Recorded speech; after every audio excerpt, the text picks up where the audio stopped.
adscrito en la Cátedra de Historia del Derecho, es maestrado en Historia Conceptual en la UNSAM y doctorado en Derecho y Ciencias Sociales en la UNC. Bueno, Joaco, te agradecemos tu participación nuevamente, sobre todo en este tema que es muy conocido por vos, muy bien conocido por vos, que es la historia y organización de nuestra universidad. También le agradecemos a ustedes, chicos, por habernos acompañado a lo largo de todo este cursado, de todas estas clases de apoyo que realizamos. Así que nada, estamos cerrando hoy el contenido del primer tomo y como siempre, mañana vamos a estar con nuestras remeras celestes por toda la facultad a disposición de ustedes para acompañarlos a sus aulas, ayudarlos en lo que necesiten, responder sus dudas. Así que nada, también les recuerdo que el día lunes vamos a tener un simulacro de parcial en la misma Facultad de Derecho y también los quería invitar a escuchar el podcast que subimos hace unos días como para complementar de una manera distinta lo que es el estudio y aprovechar estos días que les quedan antes del parcial. Así que habiendo dicho todo esto, Joaco, agradecerte nuevamente y dejamos que se inicie la clase. Bueno, muchas gracias, Ari. Bueno, no me voy a volver a presentar porque calculo que son los mismos, espero que haya alguien más, además de quienes nos encontramos en la segunda clase de estas clases de apoyo. Hoy vamos a ver un contenido que no todas las cátedras dan. De las 3 cátedras tengo entendido que solo 2 dictan historia de la universidad.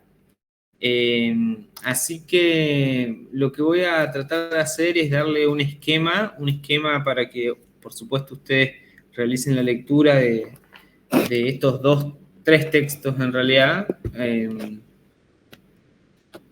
y de alguna manera puedan encarar esa lectura con, bueno, si es que todavía no lo hicieron. Si ya lo leyeron, van a tener, bueno, la oportunidad de sacarse alguna duda o comprender algo.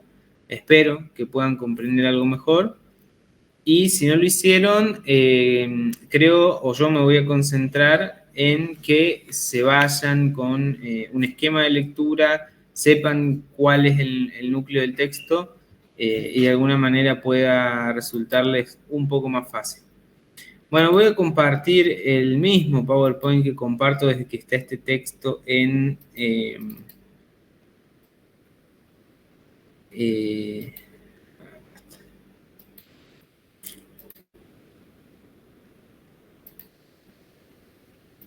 ahí está. ¿Ahí lo ven? Es un PDF en realidad. Bien, un dedito por lo menos. Sí están. Bueno, cualquier cosa, si quieren, como no somos tantos como la otra vez o como las primeras clases, pueden abrir el micrófono, interrumpirme. Si no estoy, o sea, si puedo, vamos despejando las dudas mientras suceden. Voy a intentar avanzar desde acá. Bien. Bueno, bueno, perdóname, yo voy a saltear algunas cosas porque antes teníamos más tiempo. En realidad, como yo daba solo esta clase, al último de las clases de apoyo de Juntos por Derecho, teníamos como unas 3 horas. Hoy no, hoy ya vamos a estar 3 horas. Sí les quiero presentar por ahí algunas cosas que por la rapidez que tienen las clases se pasan por alto. En primer lugar, los autores y la autora que vamos a leer. Hoy vamos a leer solo a historiadores y una historiadora del derecho. Ambos son, en este caso tenemos 2, son 3 en total, pero estos 2, el doctor Ramón Pedro Yancy Ferreira y la doctora Marcela Aspel, escriben el texto más largo, la Universidad Nacional de Córdoba, 4 siglos de enseñanza. No le hagan caso a la numeración de la página porque está numerada en base a lo que se imprimió en 2021.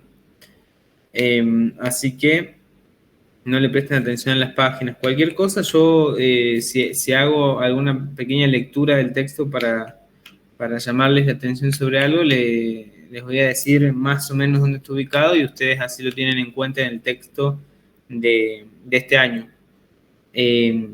Bien, el doctor Yancy Ferreira y la doctora Marcela Aspel, ambos fueron decanos de nuestra facultad y son historiadores del derecho. También fueron titulares los dos de Historia del Derecho y escriben este texto que es una locura de corto que es para todo el tiempo que atraviesa.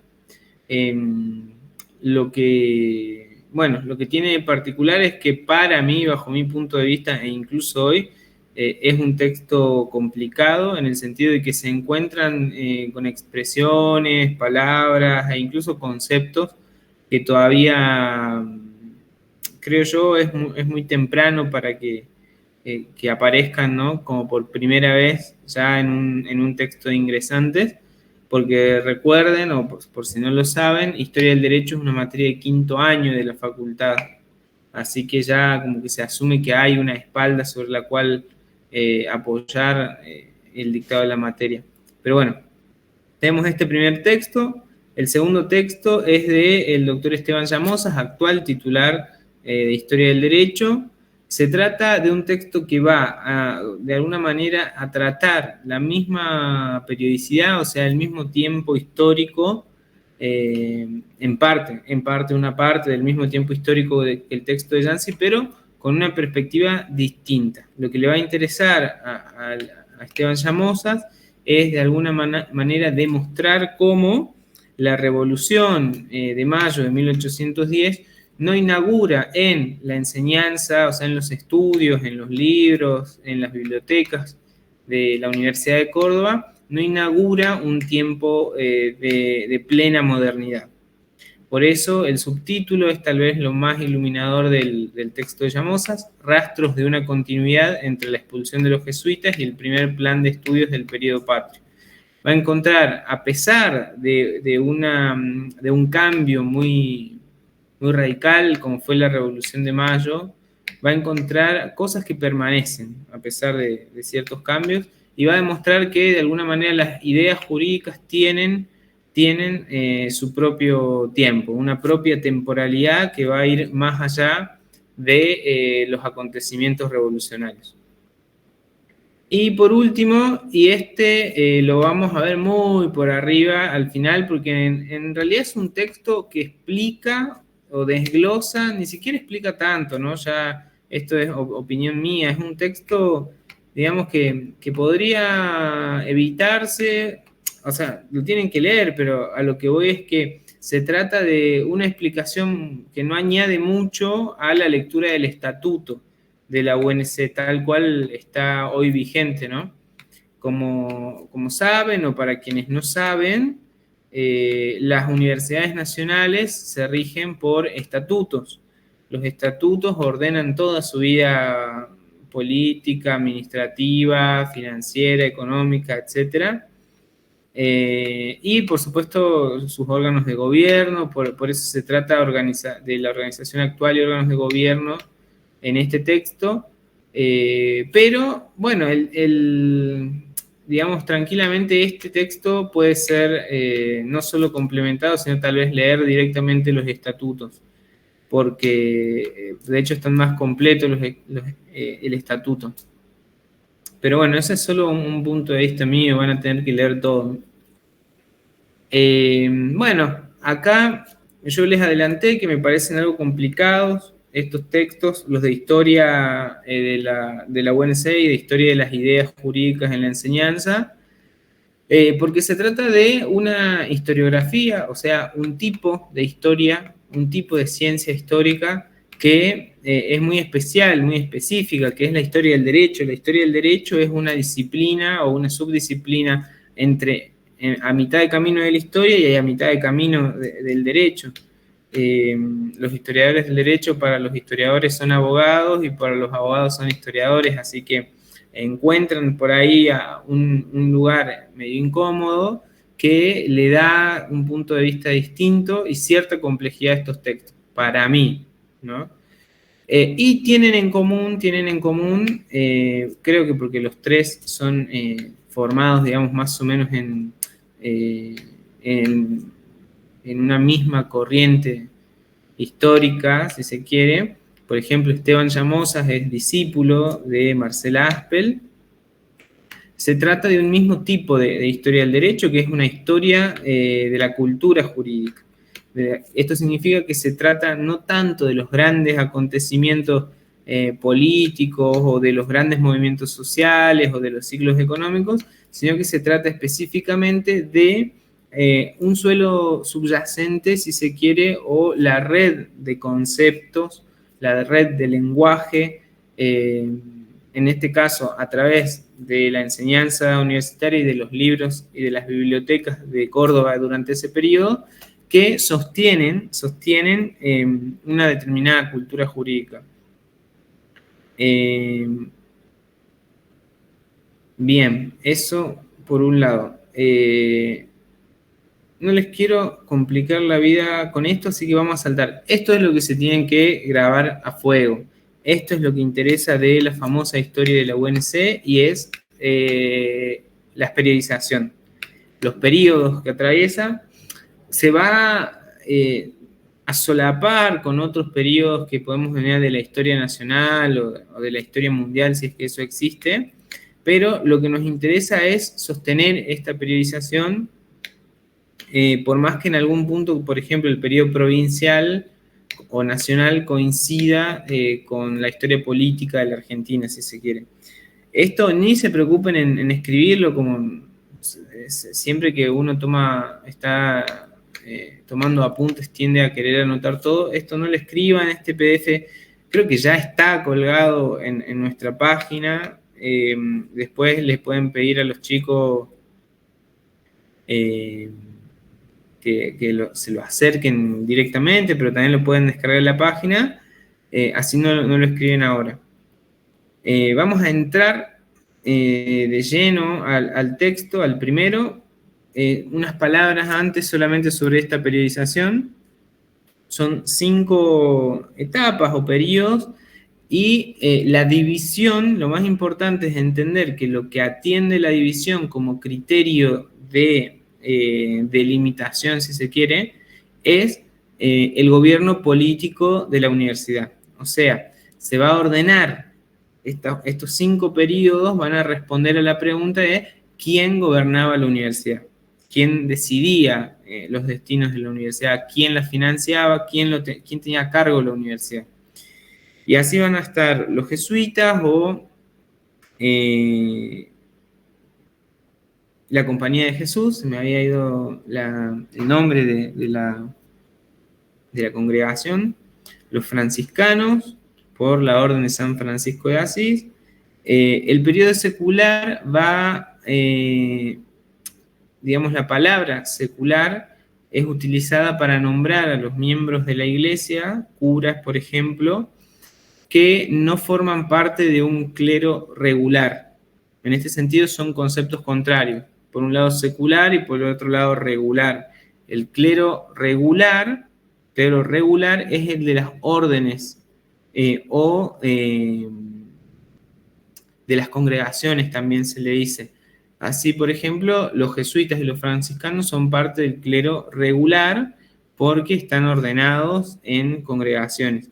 El clero secular es el clero que pertenece a una diócesis en realidad y que, por ejemplo, se identifica con los famosos curas párrocos, como para traerlo más a tierra.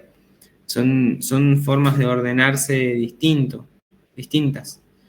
El periodo provincial obviamente atiende a que luego de la Revolución de Mayo y un poco más adelante, caídos todos los intentos del gobierno central, con Juan Bautista Bustos al frente, que luego de sublevarse en la posta de Arequito, volver a Córdoba, hacerse proclamar gobernador y dictar una constitución tras declarar la independencia de la provincia de Córdoba, se hace cargo también del gobierno de la universidad.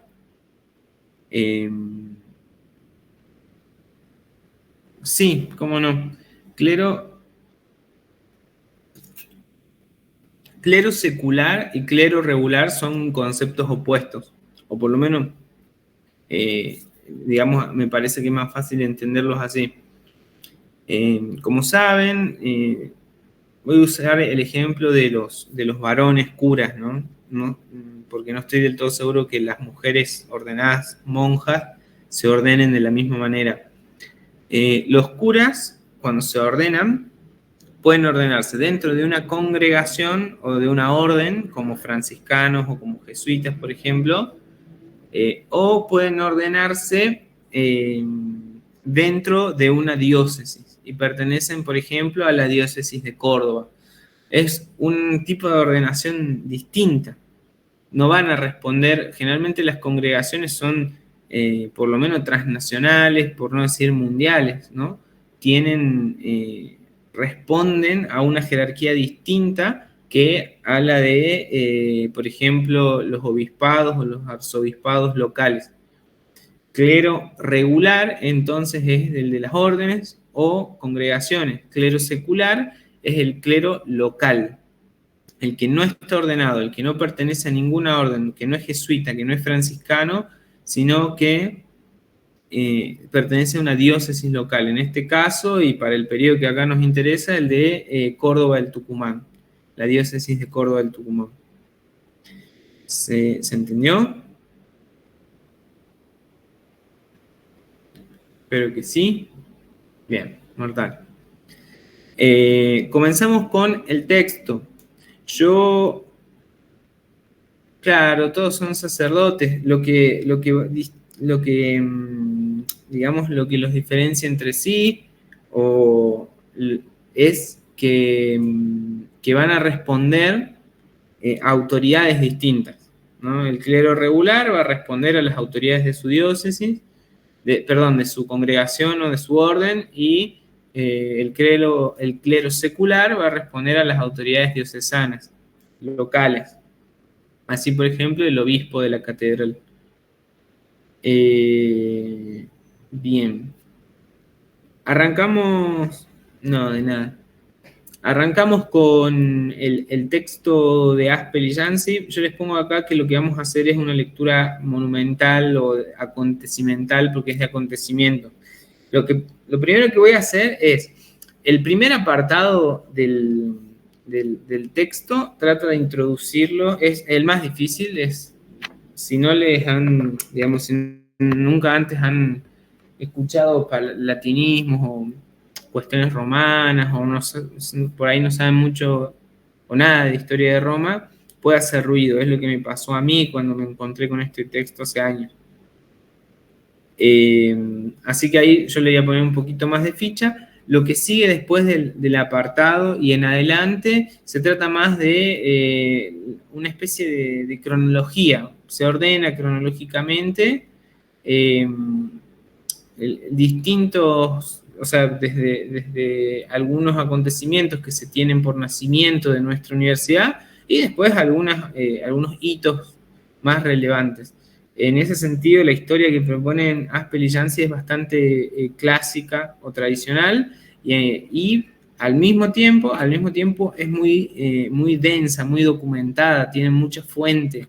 Así que lo que vamos a tratar de hacer es ir dejando el hilo de la línea más, la famosa línea de tiempo, el hilo más fino, digamos. Más grueso en realidad, el hilo más grueso, o sea, vamos a ir a lo más grande para dejarles a ustedes después que hilen más fino. Bueno, este es el primer apartado, el nacimiento de las universidades, la universidad medieval. ¿Qué pasa en este apartado? Lo que intentan mostrar Aspel y Yancy es que existe un modelo de universidad que es el modelo de universidad europea, nacida al modo de Bolonia, en Italia, que es el que llega a las Indias en ese momento, o a América, vía de la conquista y la colonización, en este caso la evangelización, porque son las órdenes religiosas las que se van a encargar dentro del contexto de la colonia de los estudios, ¿no? Lo que intentan caracterizar a Aspel y Yancy en este primer apartado es ¿cuál es ese modelo universitario que llega a las Indias? Y no es otro que el modelo de la universidad europea, medieval y católica, ¿no? Una cultura jurídica subyacente es, o sea, la cultura jurídica subyacente a este modelo universitario que llega a América es el ius commune o derecho común. Es derecho común porque es común a toda la cristiandad, a todos los espacios que no eran espacios nacionales, sino que eran espacios reinos, espacios organizados bajo el principio de la monarquía y el linaje dinástico. Estos espacios tenían en común una religión que los ordenaba. Esa religión se expresaba jurídicamente no solo a través del derecho canónico por un lado, sino también del derecho romano justinianeo. De ahí, esos son los dos pilares fundamentales sobre los cuales se edifica la cultura jurídica medieval, ubicada más o menos entre el siglo XII y el XVII, o sea, estamos hablando del 1100 y 1600, si no me equivoco. Sí. Y en ese periodo de tiempo, el régimen de normatividad que imperaba era el ius commune. ¿Cómo se transmitía este derecho común, que tenía una pata en el derecho canónico y otra pata en el derecho romano? A través de las escuelas monacales o catedralicias que seguían transmitiendo y enseñando nociones de, por ejemplo, retórica, que es una de las artes liberales. En la retórica se enseñaban los fundamentos del derecho y de la justicia, por ejemplo, y a través de eso, los fundamentos del orden político y de la justicia, y a través de eso se transmitían ciertas nociones de derecho. Como les dije, el ius commune tenía una pata en el derecho romano y otra en el derecho canónico, que era el derecho romano, de alguna manera, lo que transmitía eran los textos romanos que habían sobrevivido al paso del tiempo y que se conocieron como el cuerpo de derecho civil o corpus iuris civilis de Justiniano, ¿no? Uno de los últimos emperadores. El corpus estaba formado por 4 libros: el códex o código, la instituta o instituciones, el digesto y las novelas o nuevos decretos. Las novelas, por eso se llaman novelas, ¿no? Porque significan nuevas. Esto nos interesa porque la instituta en particular es un texto que va a formar parte de la enseñanza, de los primeros tiempos de la enseñanza en Córdoba. Como les dije, en estas escuelas monacales o catedralicias se formaban escuelas de juristas. O sea, grupos de juristas que recibieron distintos nombres. Esto no interesa, lo paso por arriba, pero el texto lo tiene, así que hay algo que decir sobre cada una de estas cosas. Los glosadores y posglosadores o comentaristas formaban de alguna manera el sustrato común a esta cultura, que era, lo dice muy bien Llamosas, por ejemplo, en su texto, una cultura jurídica de libros asentada en el principio de autoridad. Así como, por ejemplo, hoy para nosotros lo que es derecho es la ley. O sea, si piensan, si alguien le pregunta, lo para en la calle y le dice ¿qué es el derecho? Y en general podrían decir cualquier persona común, es la ley, ¿no? La voluntad general. Bueno, en este tiempo otro, estamos en la Baja Edad Media, era otra cosa, la doctrina de los juristas, o sea, lo que los juristas decían de alguna manera a través de sus libros o a través de sus consejos, era tenido como fuente principal del derecho.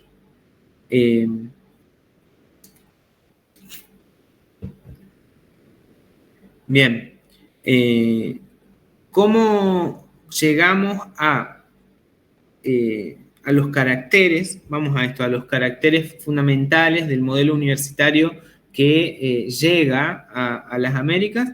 Por un lado, se trata de una cultura que se intenta transmitir, que es la cultura del ius commune, ¿no? Esta cultura de derecho romano, de corpus iuris, y de religión también. Es una cultura religiosa.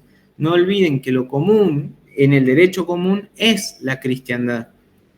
Entonces, estamos en una época en que a la par del derecho ordena la religión. Por eso, una advertencia muy importante para los dos textos es que las decisiones que se toman sobre la universidad en los tiempos jesuitas y franciscanos, y secular también, en los tiempos en que la universidad está a cargo de religiosos, digamos, las decisiones son tomadas desde una doble fuente, como que vienen desde dos lugares, por un lado del rey y por otro lado del papa.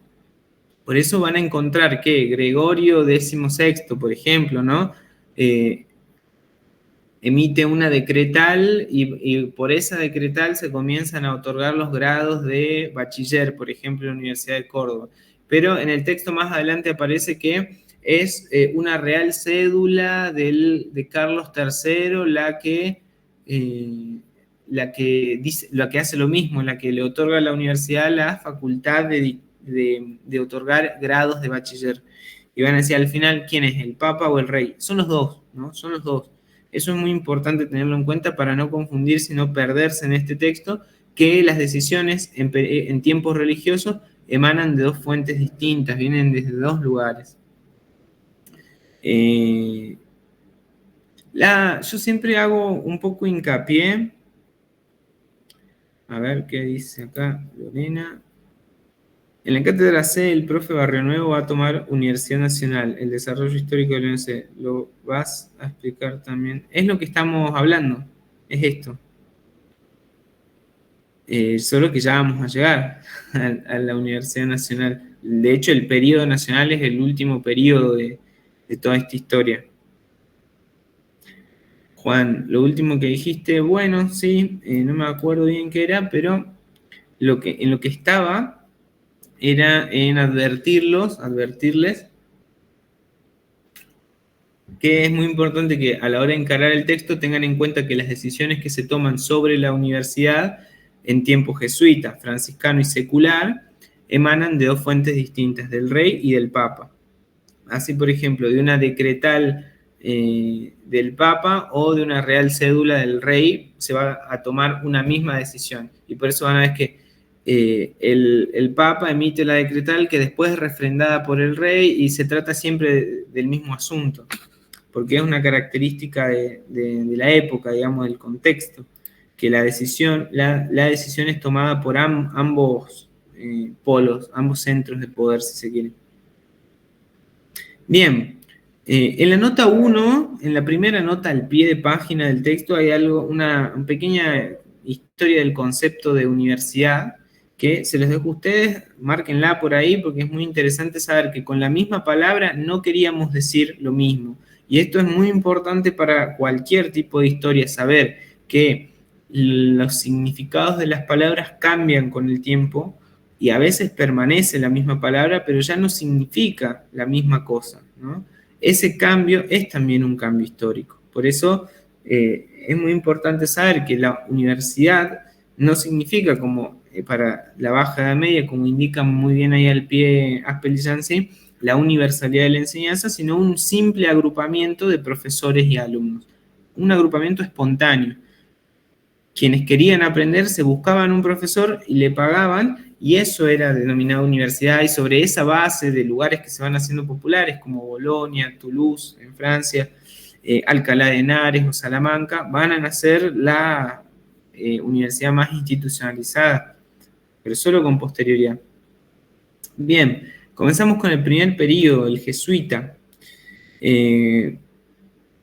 Como ya adelanté, esta historia se trata de la historia de la colonización y de la evangelización de los territorios de América, de esta tarea se encargaban no solo la corona directamente, sino también a través de las órdenes religiosas. En este caso, los jesuitas le va a importar mucho la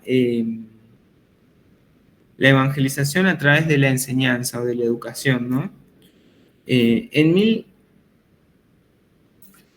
En 1573 se funda la ciudad de Córdoba. Eso es para ubicarnos solamente en la cronología. A partir de ahora, como les dije, va a comenzar una cuestión más cronológica y vamos a ir más rápido porque lo que a mí me interesa es que se queden con el esquema de los periodos o las etapas, los acontecimientos más fundamentales de cada una, así podemos avanzar en el texto de Llamosas.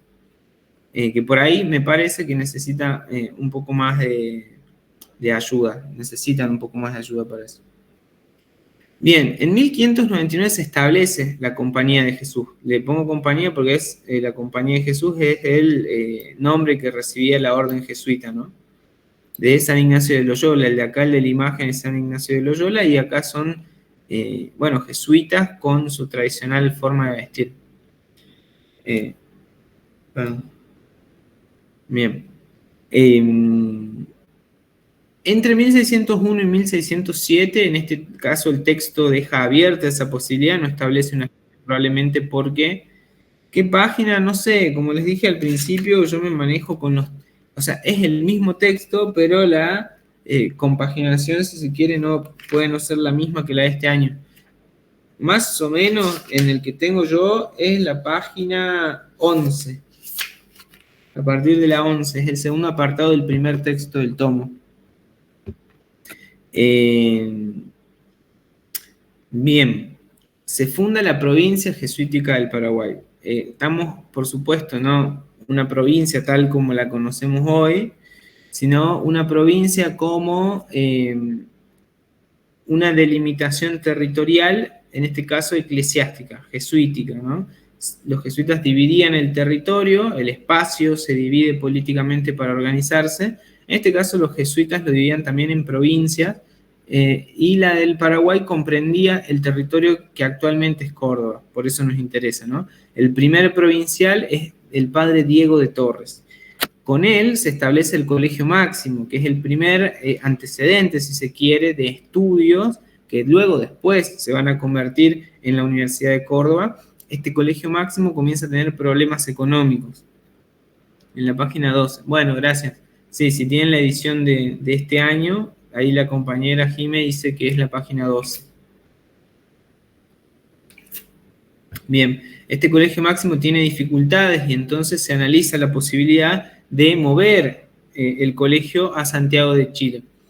Pero el obispo de Córdoba, de la Catedral de Córdoba, el fray Hernando de Trejo y Sanabria, acá yo les puse la estatua que está en el edificio del frente de nuestra facultad, ahí en Caseros, en Obispo Trejo 242, al frente tienen un edificio de la universidad también que tiene un jardín en el que al medio tienen esta estatua que es más o menos de 1903 por ahí, de el obispo Trejo, una estatua grande de bronce. El obispo Trejo va a hacer una donación de todo su patrimonio, de todos sus bienes, para que los estudios no sean movidos a Santiago de Chile. La estatua, si ven en su mano, ¿cuál será? En la mano derecha, mirando la pantalla, si se quiere, tiene un papel. Ese papel es su testamento. Se lo representa con el testamento porque la fecha, en el momento en que está fechado el testamento, perdón que mueva tanto el PowerPoint, es en el que está, es 1613. Por eso, sí, la pregunta,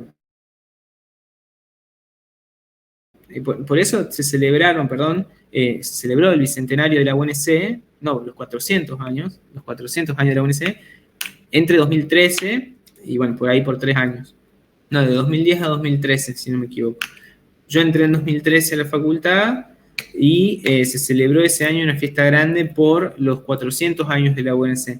En realidad es la fecha de la escritura, del testamento escriturado, de la donación del patrimonio del obispo Trejo, en la que se tiene en general, habría una especie de consenso en que es tenida por la fecha fundacional de la Universidad de Córdoba, por eso se celebra en ese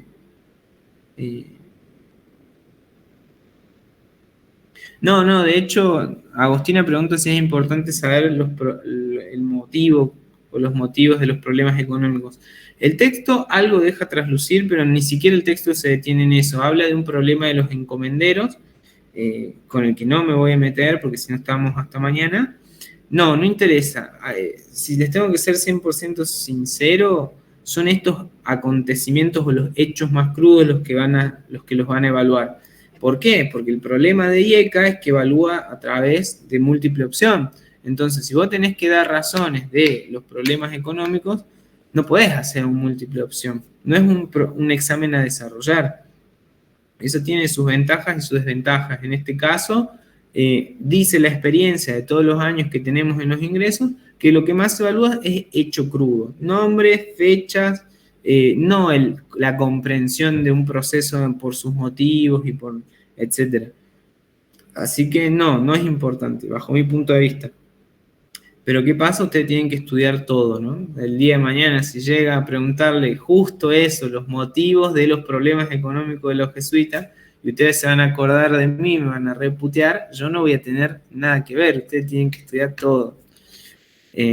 Pero bueno, no, de nada. Avancemos. Entonces, tenemos una fecha medio mítica, pero una fecha, en fin, del nacimiento de la Universidad de Córdoba en 1613. Exactamente, si le quieren poner además la fecha de la escritura, el 19 de junio de 1613. ¿Por qué? Porque gracias a la donación del obispo Trejo sobreviven los estudios en Córdoba, el Colegio Máximo.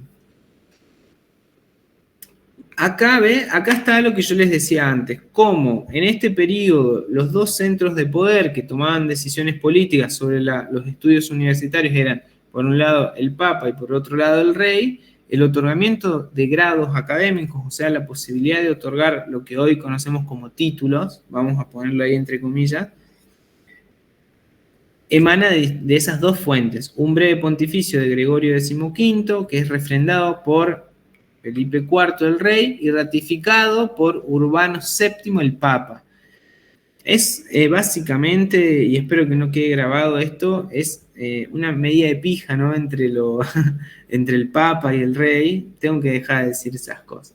Bueno, es una puja de poder, vamos a decirle, una puja de poder entre el Papa y el rey para tomar la decisión, ¿no? Es un momento en el que el poder está mucho más diseminado en distintos centros, y por eso todos tomaban decisión, o sea, en este caso el Papa y el Rey tomaban decisiones sobre los estudios. Hay un pequeño apartado que trata de el Colegio Montserrat. Para los que no son de Córdoba, es el colegio que queda, es un colegio preuniversitario que depende de la UNC, que queda ahí cruzando la calle, también en Obispo Trejo, en la esquina de Obispo Trejo y Duarte Quirós.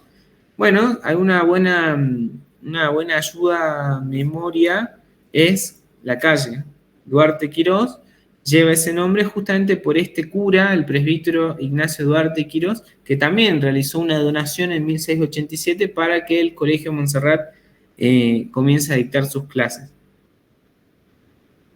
Entre el rey y el papa.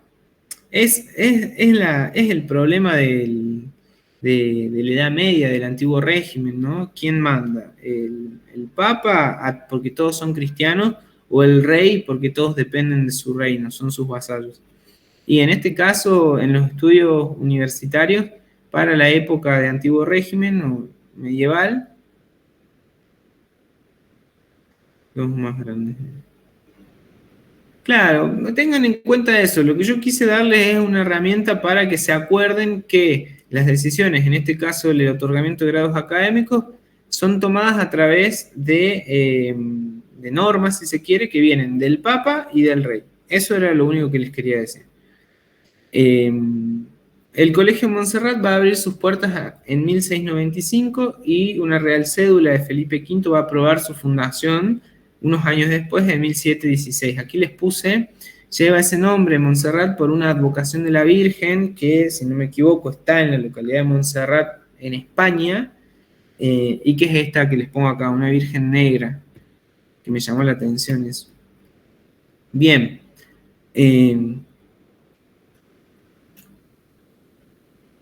Finaliza el periodo jesuita en 1767. Ya vamos a ver exactamente por qué con el texto de Llamosas, pero los jesuitas son expulsados no solamente de los territorios insulares, o sea, de los territorios de España y todos los demás que formaban parte de la corona española, sino también de estos territorios peninsulares,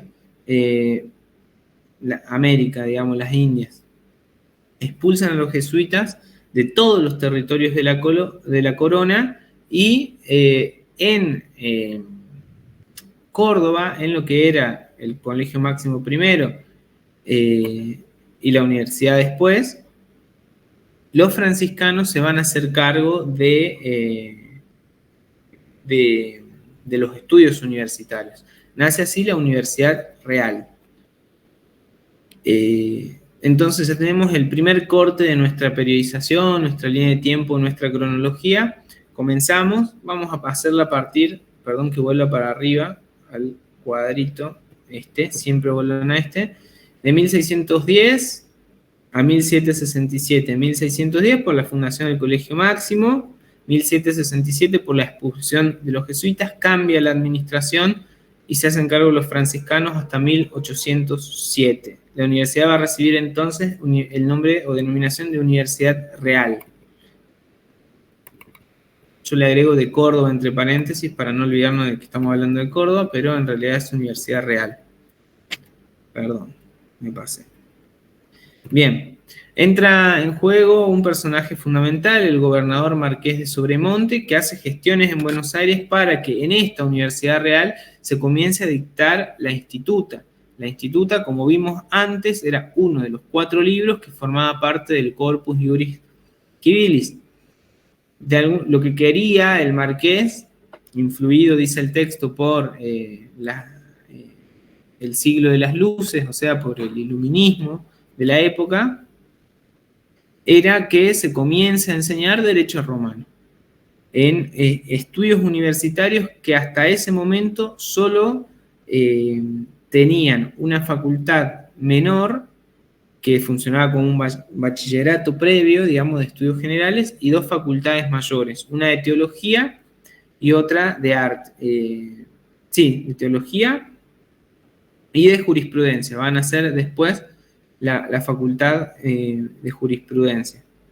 Pero ¿qué pasaba? Hasta 1791, que gracias a las gestiones del gobernador Marqués de Sobremonte, gobernador intendente de Córdoba del Tucumán, solo se van a enseñar las artes liberales, las que vimos al principio, y teología.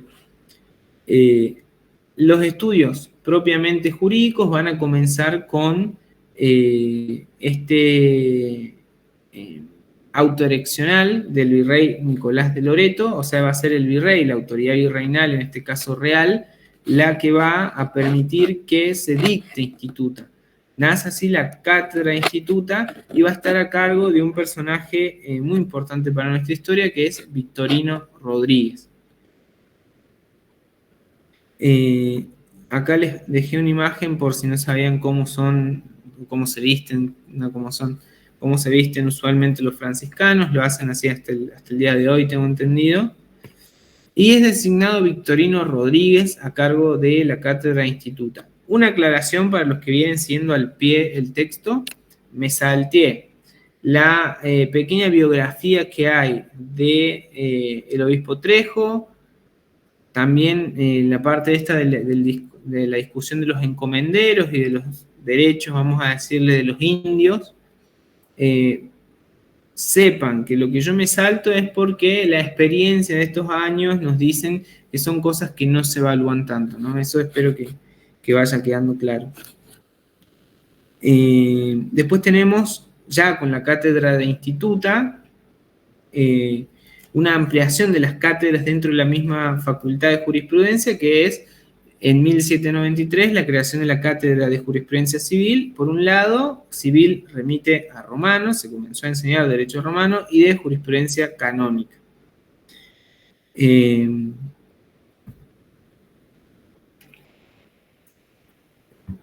Como la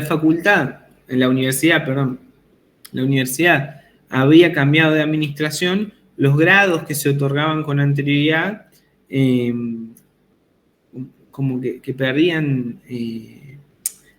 ¿Qué quiero explicar? En 1795 tenemos de nuevo una Real Provisión que le da la posibilidad a la universidad de otorgar grados. Pero ustedes se preguntan, ¿por qué? ¿Por qué esto es así si ya habíamos visto que, perdón que vuelva, que acá en 1621 estaba la posibilidad del otorgamiento de grados académicos? La respuesta está en que cambia la administración de la universidad y cambia esa posibilidad también. Entonces es necesario... los estoy mareando con esto del Power. Es necesario volver a otorgar esos grados académicos. Por eso van a verlo constantemente hasta que, bueno, ya entrado el periodo nacional, la facultad de dictar los títulos, de dar los títulos, la provee otra autoridad.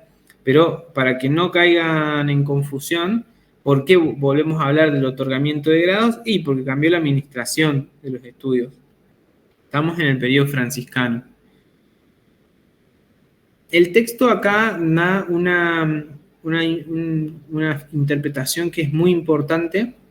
Lo que verdaderamente cambia o se transforma con el nacimiento de la Facultad de Jurisprudencia es la posibilidad que tenían estos territorios de transformar su justicia, o sea, su administración de justicia, de una justicia lega a una justicia letrada, o sea, de una justicia que no tenía herramientas técnicas o profesionales para dictar sus sentencias, y por eso lo hacía según equidad, se dice, o según su leal saber y entender, o resolviendo el caso ahí frente a quienes estén en el conflicto, a una justicia letrada, que va a darle a quienes tengan que impartir justicia herramientas teóricas y prácticas que van a salir de la universidad. Ese es el cambio fundamental para este espacio territorial que sucede con el nacimiento de la Facultad de Jurisprudencia.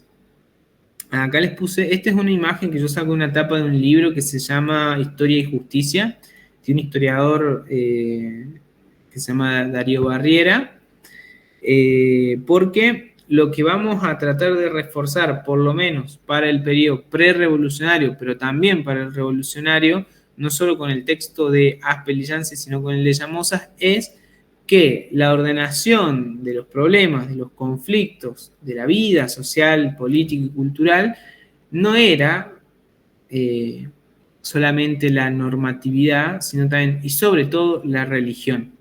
Por eso, en este cuadro, todos los personajes, el Papa por un lado, acá lo ven con este gorro más grande, el rey por el otro, las órdenes, tenemos un jesuita, tenemos un franciscano, tenemos un pecador atrás, tenemos, bueno, hay distintos personajes, acá incluso un soldado, creo que es el más chiquito, todos están arrodillados, un indio al medio, todos están arrodillados mirando al cielo. Estamos frente a una cultura que ante todo y sobre todas las cosas era una cultura religiosa, católica, ¿no? Un único Dios verdadero. Y estamos hablando de esto porque esa es la herencia, ¿cómo se dice? La herencia colonial y la imposición colonial en el que le da el contexto de nacimiento a nuestra universidad. Bien, avancemos. Pasamos al periodo secular. Tercer periodo, ¿no? Periodo jesuita de 1610 a 1797, periodo franciscano de 1797 a 1807. Acá hay una distinción que hay que tener muy presente, que si bien para 1800 ya Carlos IV había dictado una real cédula que le otorgaba la administración de los estudios universitarios al clero secular, que dijimos que era secular porque era local, diocesano. Si bien esa real cédula había sido dictada en 1800, solo 7 años después entra en vigencia, o sea, va a tener efectos. Y va a tener efectos por gestiones del virrey Santiago de Liniers. Entra en escena un personaje clave para la universidad, que es el deán Funes. El deán Gregorio Funes. Deán era un cargo dentro de la catedral, un cargo catedralicio. Y este deán va a ser un personaje clave porque va a delinear 2 planes de estudio. en 1808 va a darnos un plan provisorio, pero que sin embargo va a ser utilizado hasta 1815, en el que se va a aprobar un plan de estudios definitivo. El plan de estudios de los estudios jurídicos, de los estudios de la Facultad de Jurisprudencia. Rector de esta universidad en 1808, también un personaje clave, no sé si clave, pero un personaje que intervino en la Revolución de Mayo, llegó incluso a escribir una historia al respecto. El de Funes tienen que ser recordado, o sea, ustedes tienen que acordarse de él solamente por su papel clave en el dictado de un plan provisorio en 1808 y un plan de estudios definitivo en 1815. ¿De qué trataba cada punto del plan? Nos va a interesar más con el texto de Llamosa, así que voy a avanzar. Hay un apartado acá en el que el texto se detiene a hacer énfasis en cómo muchos egresados de los estudios de la Universidad de Córdoba forman parte primero de la Revolución de Mayo y después fundamentalmente del Congreso de Tucumán como revolucionarios, pero también cómo hay quienes formaban parte del proyecto de los leales al rey, o sea, de contrarrevolucionarios. Entre esos, Victorino Rodríguez, y por eso es arcabuceado por Castelli. Eso no ofrece mayor dificultad. Tenemos algunas reformas al plan de estudios. En el plan de estudios se concentran mucho estos historiadores del derecho porque es una información clave en la formación, en la enseñanza jurídica. Tenemos una reforma en 1818, en 1823, en el 34 y en el 41, ¿no? Eso ténganlo presente, pero vamos a clausurar el periodo del clero secular para abrir el periodo provincial con Juan Bautista Bustos, gobernador. Esto ya lo hemos visto en historia, creo que yo di esa clase, pero incluso también fue repasada por alguien antes que yo.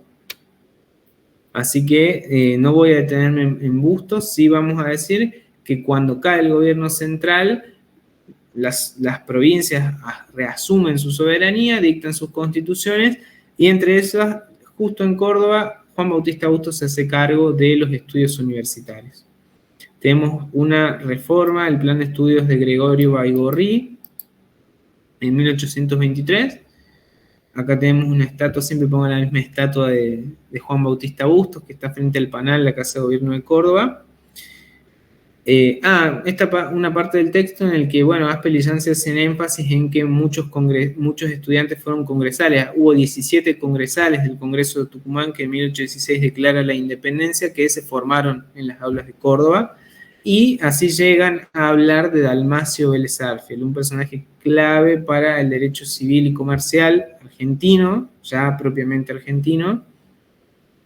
Hay una pequeña biografía ahí de Dalmacio Vélez Arfiel, lo que nos interesa que es que lleva adelante su carrera jurídica y política fundamentalmente en Buenos Aires, pero que se forma en las aulas de Córdoba.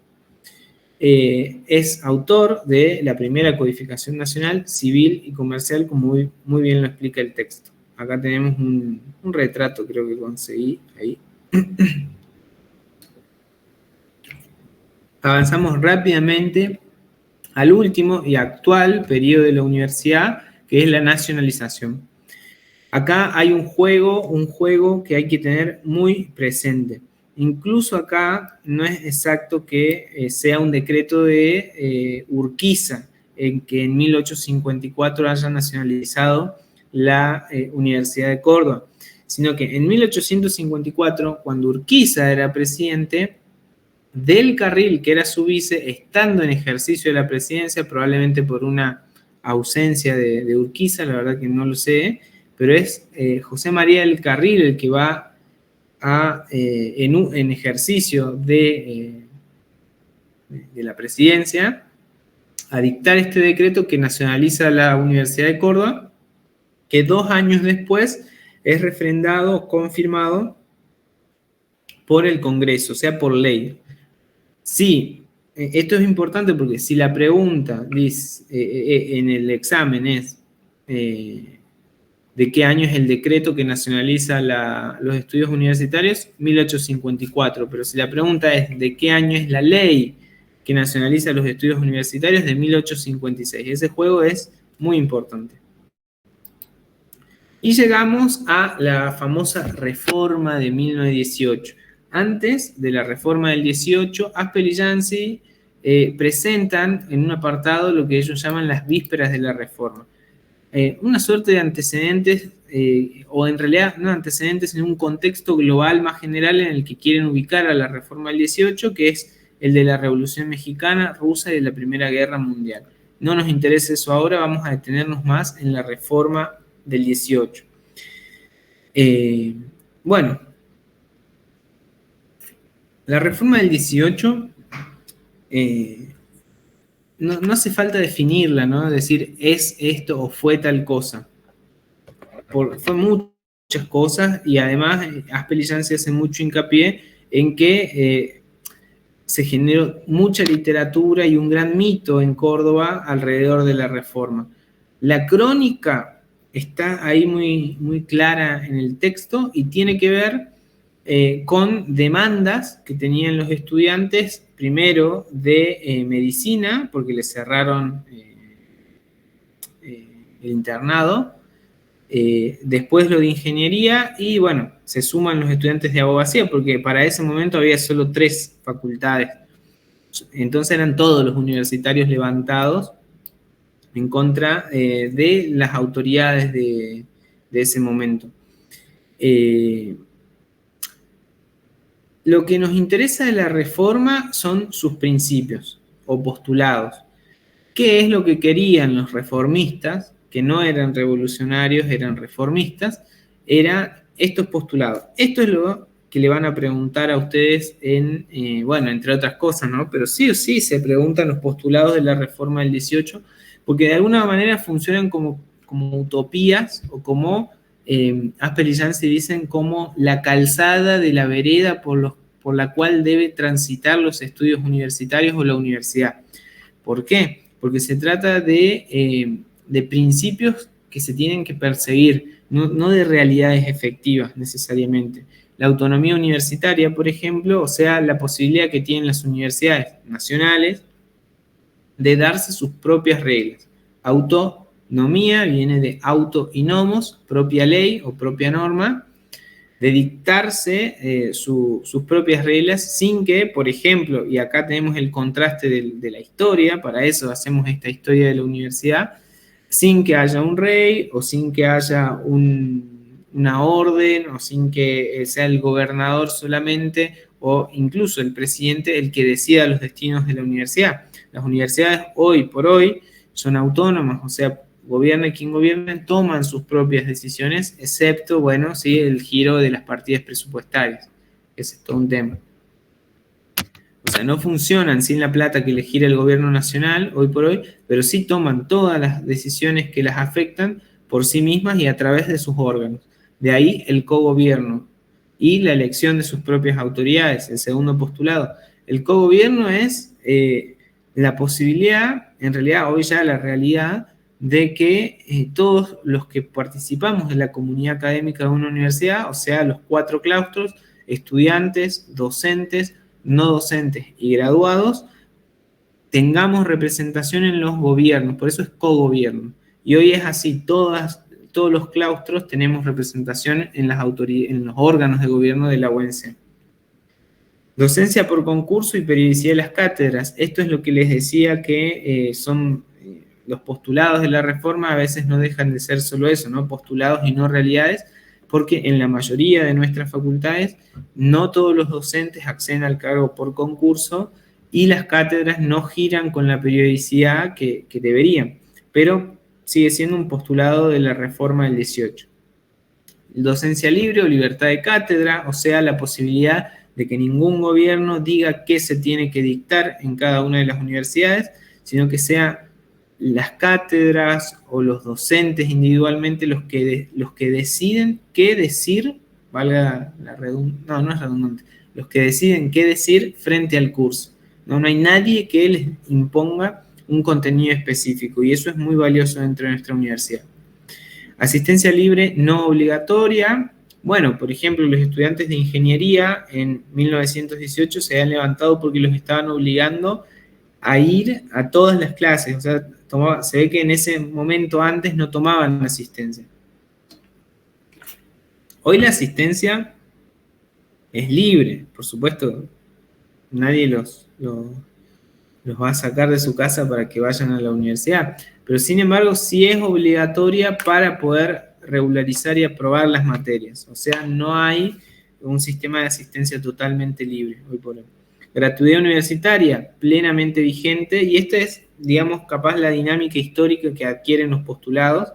La gratuidad universitaria era un postulado en la reforma del 18, pero no llega a concretarse hasta 1949, cuando el presidente general Juan Domingo Perón emite el decreto 13233 que elimina los aranceles universitarios. Por eso los postulados que tienen que tener muy presente de la reforma del 18 en muchos casos son una realidad efectiva, pero en otros casos no. Algunos otros postulados no lo son. Extensión universitaria, o sea, la manera de vincularse con la comunidad que no va a la universidad, con la sociedad que aporta de su bolsillo, de sus recursos para que existan las universidades públicas. Bueno, las universidades tienen que devolverle a través de tareas de extensión. Hoy hay muchas tareas de extensión. Y la erradicación del contenido religioso. Desde la reforma del 18 no se enseñó más derecho eclesiástico, derecho canónico, ningún tipo de literatura confesional. Eso es lo central de la reforma. ¿Qué más queremos saber? Que se trata de un movimiento estudiantil, o sea que son estudiantes, en realidad estudiantes y egresados. Se trata de toda la comunidad universitaria, porque Deodoro Roca, por ejemplo, al momento de la reforma ya estaba recibido, ya era abogado, tenía 3 años de recibido.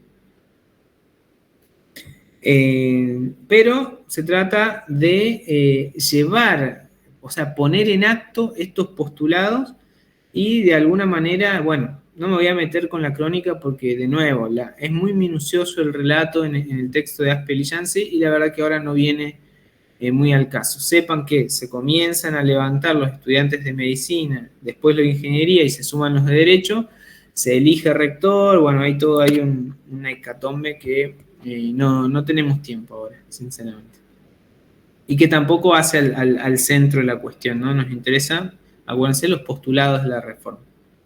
Hay un apartado nuevo, y digo nuevo porque cuando yo ingresé no estaba, que es la incorporación de la mujer a la universidad. En este, sobre todo, Marcela Aspel, que es la autora, una coautora de este texto, se ha volcado últimamente en sus investigaciones. Ella es era investigadora de CONICET, pero hoy por hoy sigue investigando después de jubilarse. Se ha volcado a los estudios de la mujer en la universidad. Así que nos presenta a las primeras graduadas de medicina y las primeras graduadas de derecho.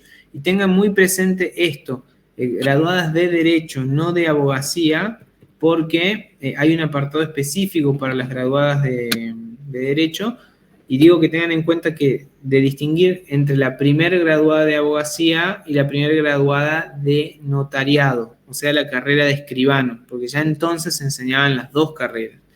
Y no es lo mismo decir cuál es la primera graduada de Derecho, en este caso, María Angélica, esta es de La Plata, en Córdoba, Mercedes Orgaz, es la primera graduada, pero ¿de qué se graduó? De notaria, no es la primera abogada. Esto es clave porque si la pregunta dice ¿cuál es la primera mujer abogada graduada de la UNC? Es Elisa Ferreira Videla, porque ella se graduó de abogada. Lo demás, es muy importante incorporar, por supuesto, estas perspectivas de género que de alguna manera ponen énfasis en la distinta experiencia que vivieron y viven las mujeres en nuestras universidades. Hoy por hoy las mujeres son mayoría, por lo menos en el claustro estudiantil. Van a ver que van a entrar al aula y va a haber 8 o 10 varones y 60 mujeres. En nuestra facultad por lo menos es así. Y por supuesto también no solo se trata de una cuestión numérica o cuantitativa, sino que también son las mejores estudiantes, los mejores promedios, están ganando terreno en en la docencia, que es lo que me parece que en última instancia intenta transmitir, y ni qué decir, no en la abogacía en general, intenta transmitir este texto a través de contar la historia de cómo existe la prohibición del ejercicio de la abogacía de las mujeres desde la Lex Afrania en Roma, pasando por las 7 partidas de Alfonso X el Sabio. Bueno, lo que intenta transmitir es que es la absoluta insensatez de mantenerla ya en nuestros días, aunque parezca una estupidez, ¿no? Y de, por supuesto, darle lugar al propio relato de la propia biografía de estas mujeres, darle un espacio mayor, que es algo que de lo que carecía, por ejemplo, el texto antes de esta incorporación.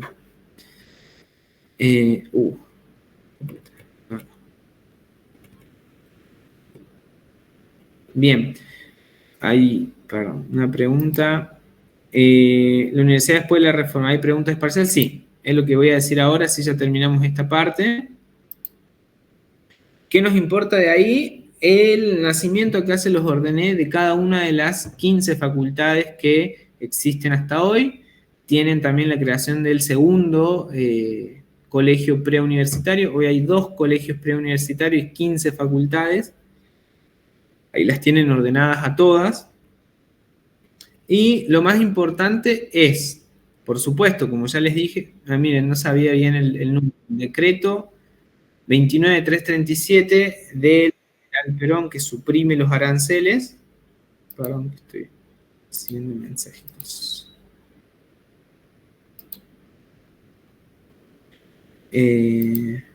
Perdón.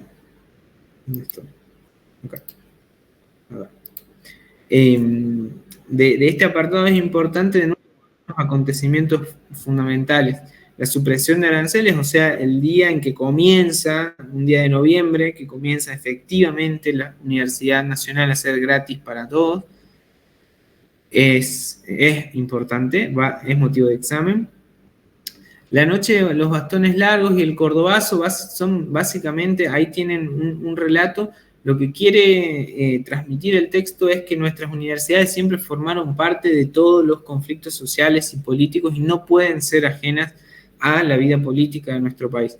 La noche de los bastones largos en Ciencias Exactas de la UBA, eso tenganlo presente, Noche de los bastones largos pasa en Buenos Aires, en el 66.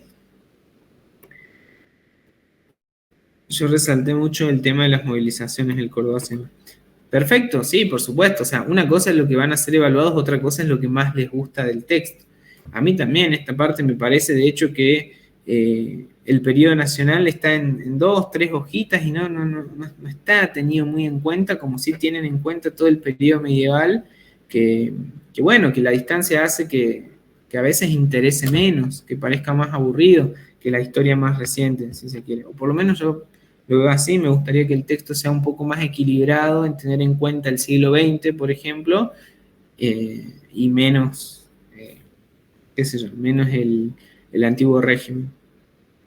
Pero sí, no, tengan muy presente el periodo de huelgas, porque lo que se funda en el siglo XX y después de la reforma y del Cordobazo fundamentalmente, es la solidaridad entre los trabajadores y los estudiantes universitarios. Eso es muy de Córdoba, algo que se expande después para todos lados. Existe. Es cierto que los trabajadores y las trabajadoras tienen un lazo muy particular de solidaridad con los estudiantes universitarios, y estoy muy seguro, casi 100% seguro, que lo vamos a ver este año, un año en que nuestro país atraviesa una crisis muy grande que solo se puede expandir, digamos, que solo se puede profundizar, y que la vamos a vivir muy pronto en la universidad. No sé si saben o si no saben, pero no está garantizado el presupuesto para que funcionen las universidades este año. Va a ser motivo de conflicto como lo fue motivo de conflicto en 2018, en el macrismo, que no había plata para pagarle a los docentes, y entonces los estudiantes y los trabajadores salieron a la calle. Es muy probable que pase eso de nuevo, que no sea un año tranquilo, lamentablemente, para nuestras universidades, pero estamos frente a universidades nacionales que la mantienen todos los argentinos y todas las argentinas. Y bueno, los argentinos y las argentinas eligieron un gobierno que parece no estar muy de acuerdo con la gratuidad de los estudios universitarios o con la publicidad de nuestras universidades. Pero bueno, ese es otro tema. ¿Por qué hablamos de esto? Porque bueno, eso es lo que transmite el texto. La solidaridad obrero-estudiantil nace en el siglo XX y por eso hablamos de la noche de bastones largos y del cordobazo.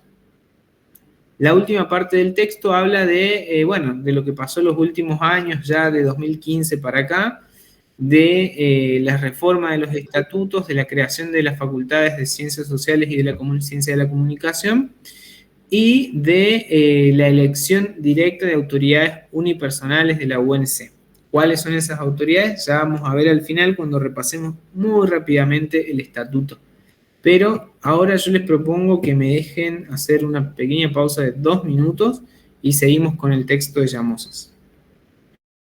Vayan pensando si quieren alguna pregunta y yo ya vengo. Denme un segundito.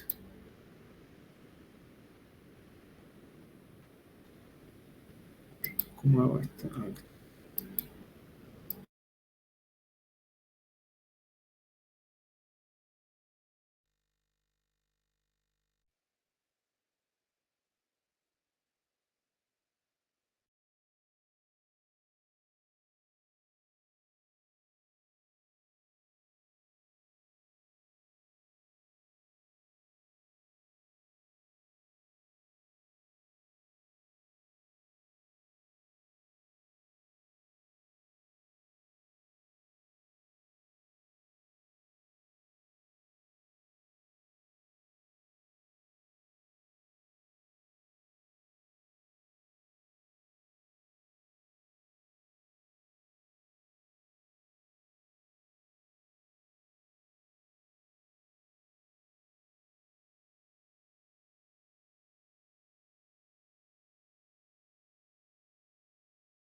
Bueno, ¿qué hice?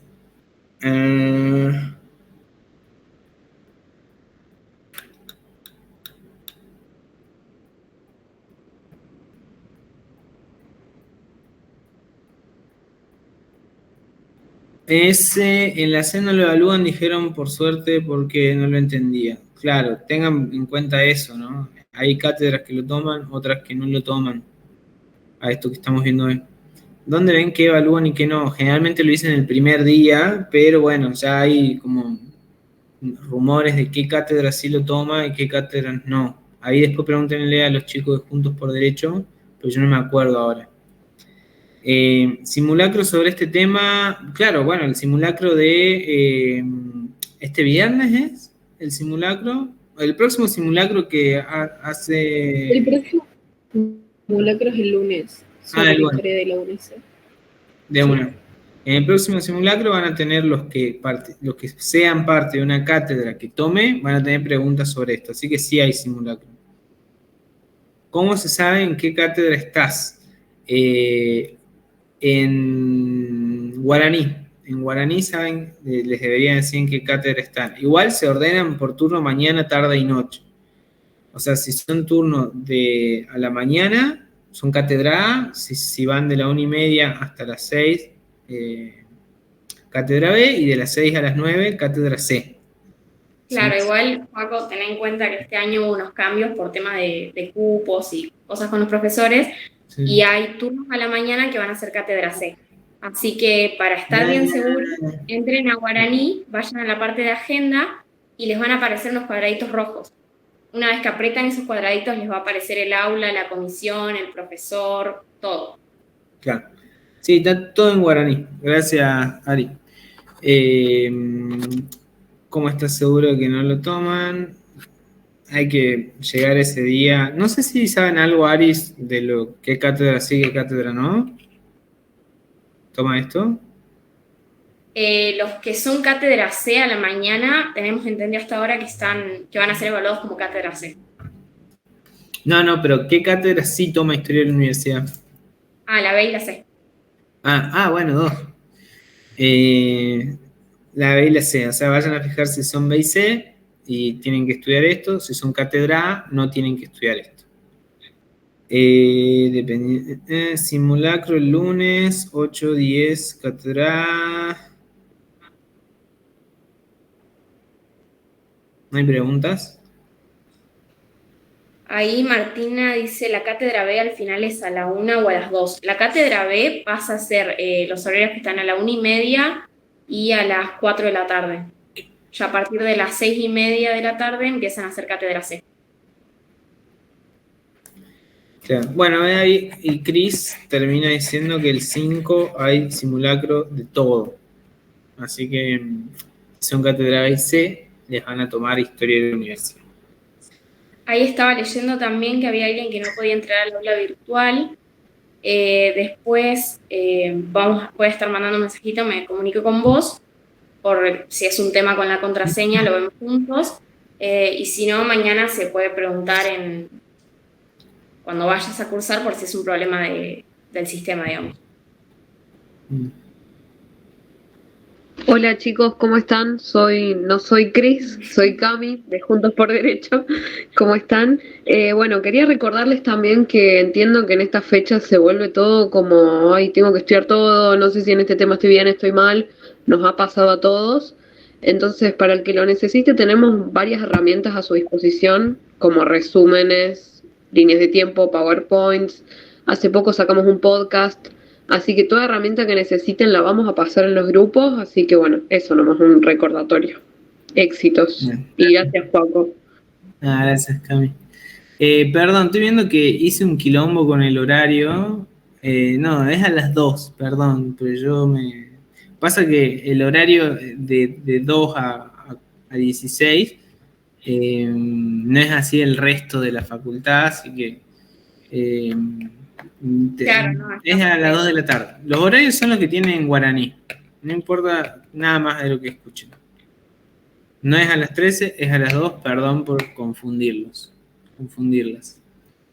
Bueno, ninguna otra pregunta sobre lo que ya vimos. Si no, avanzamos. Porque yo no... si Dios quiere, 6:30 deberíamos estar terminando.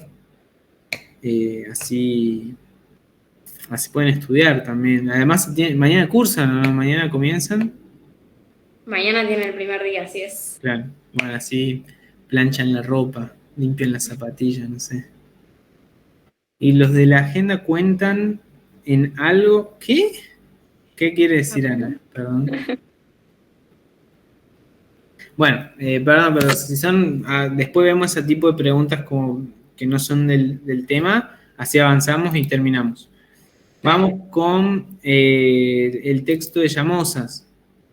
Texto, la verdad que bastante... yo le digo complicado porque a mí me costó un poquito estudiar solo. me acuerdo el ingreso. Y de hecho, más lo digo porque cuando volví a agarrar estos textos ya en quinto año los volví a ver, porque yo cursé con Llamosas, Historia del Derecho, y vimos este texto de nuevo, me pareció difícil también como para quinto año, así que igual no es para asustarlos, sino para que sepan que estos textos hay que leerlos 2 veces por lo menos. No digo que hay que leerlo 30, digo que puede que en la primera lectura no alcance, así que 2 veces por lo menos, para, bueno, más obvio, si salen más veces, mejor. Pero no es algo que se saque a la primera, eso quiero decir. Bueno, el texto se llama Las ideas jurídicas en la enseñanza de la Universidad de Córdoba. Los conceptos claves son ideas jurídicas. Ideas jurídicas es una forma muy particular de contar la historia centrándonos en las ideas, ¿no? En este sentido, la categoría ideas remite a, y es asociada o funciona como sinónimos como ideología. O sea, ese entramado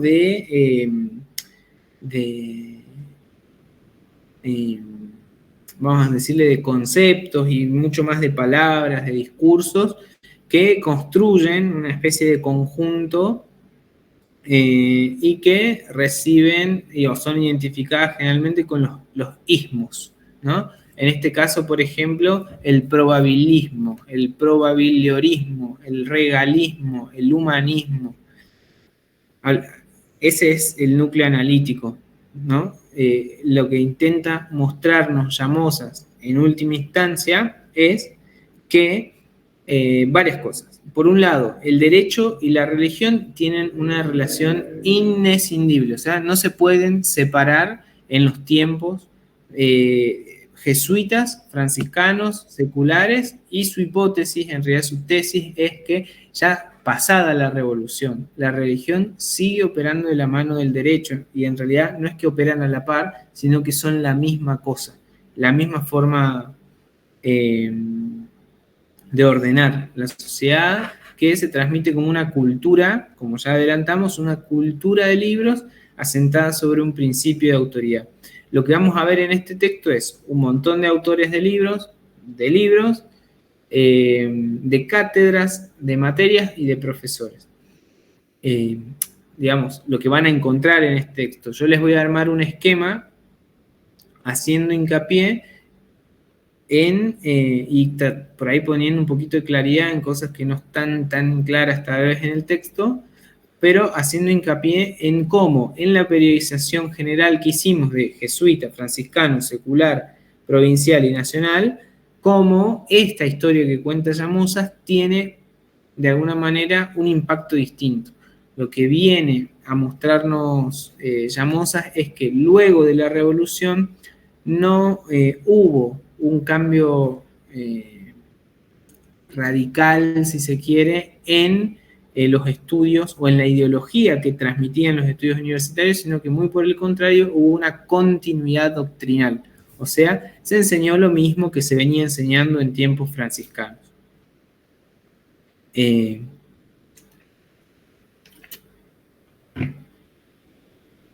Bien. Nos ubicamos en el periodo jesuita y lo que vamos a tratar de comprender es que en el orden de las ideas, lo que transmitían los jesuitas era, por un lado, siempre hablando de la teología moral, o sea, nos ubiquemos dentro de lo que se enseña en la universidad, de quién lo enseña, que son los jesuitas, y de una materia en particular que se enseñaba, que es la teología moral. En esa teología moral, a través de determinados autores que están ahí, digamos Francisco Suárez y Juan de Mariana, se difundían 2 corrientes de pensamiento, ¿no? Vinculadas, por un lado, a los casos morales de conciencia, o sea, una teoría moral, y por otro lado, una teoría política. En cada periodo y en cada distinta administración vamos a encontrar que esto es lo que cambia, la teoría moral y la teoría política. En este caso, el probabilismo jesuita, de origen dominico, pero defendido por los jesuitas, a través de uno de sus exponentes más principales, que era leído en Córdoba, Francisco Suárez, va a ser la corriente de teología moral. ¿Qué decía el probabilismo? Y esto es muy difícil de entender porque es algo que ya nadie hace, qué sé yo, que nadie vive así.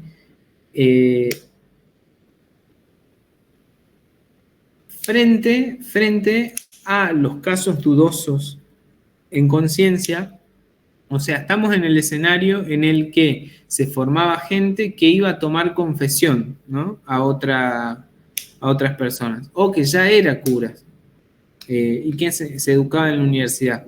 Y entonces iba a tener que administrar el sacramento de la penitencia, y para eso tenía que tener alguna idea, en este caso, por ejemplo, ser probabilista, para sugerirle al penitente cómo resolver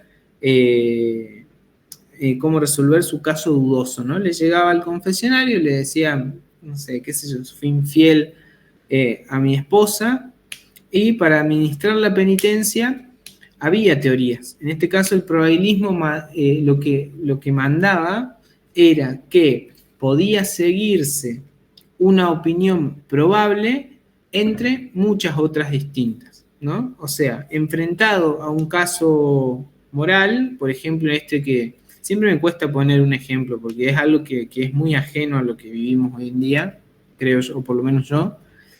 Si, por ejemplo, para ese penitente que le había sido infiel a la mujer, había otras posibilidades, como por ejemplo no serle infiel, o serle infiel a medias, o serle infiel a escondidas.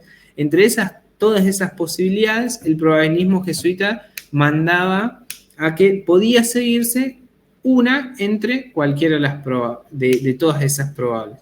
Y entonces, la regla moral, en este caso, por ejemplo, no ser infiel, que se expresa en uno de los mandamientos, no desear la mujer del prójimo, se flexibilizaba, ¿no? Entonces, la penitencia que se le administraba era menor. Por ejemplo, en vez de 100 Ave Marías, le administraban 25 Ave Marías. ¿Por qué? Porque el cura que administraba la penitencia creía en el probabilismo jesuita, ¿no? Se puede seguir una opinión entre varias siempre y cuando sea probable. Y por otro lado, en el periodo jesuita, como teoría del poder o del origen del poder, tenemos al pactismo político defendido por Juan de Mariana y por textos también de Francisco Suárez. El pactismo político trataba de explicar el origen del poder. Se llama pactismo porque lo explicaba, o sea, el origen de la legitimidad del poder, en este sentido, la respuesta a la pregunta ¿por qué hay que obedecer? El pactismo político explicaba que lo que celebra una comunidad con el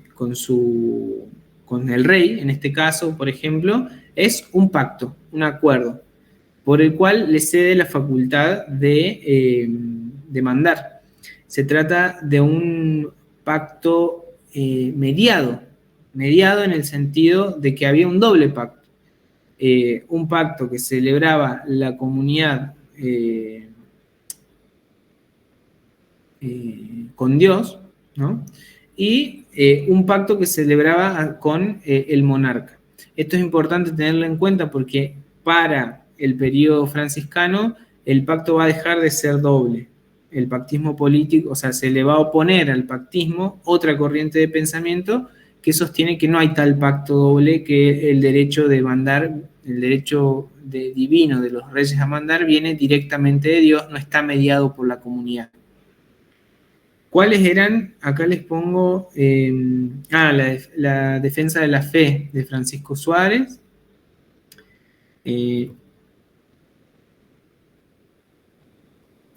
No, me faltan unas cositas, decir unas cositas.